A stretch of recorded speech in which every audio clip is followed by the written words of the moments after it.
Bombing of Nagasaki. On August 9, 1945, just 3 days after the destruction of Hiroshima, the United States dropped a second atomic bomb on Japan, this time on the port city of Nagasaki.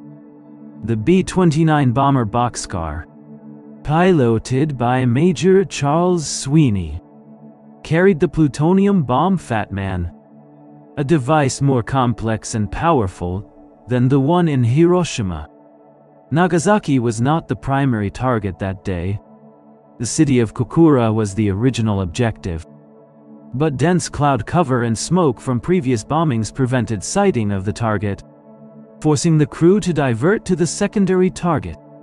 At 11:02 a.m., the bomb was dropped through a break in the clouds, exploding over the city's industrial valley.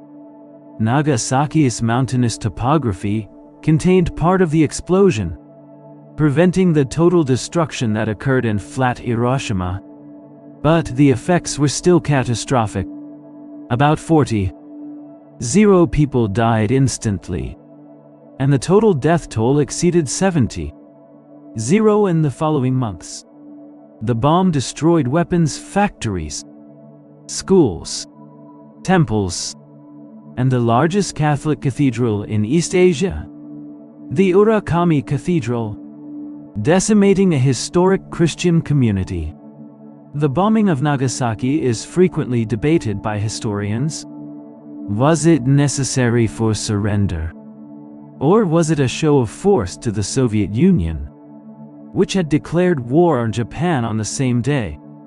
In any case, the double horror of August 9 broke the final resistance of the Japanese War Council.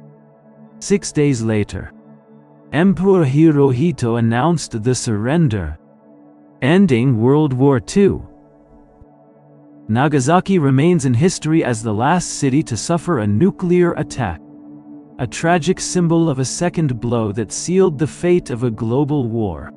Leave a comment if you liked it, give it a thumbs up, and subscribe to our channel. Every day there's a new video for you.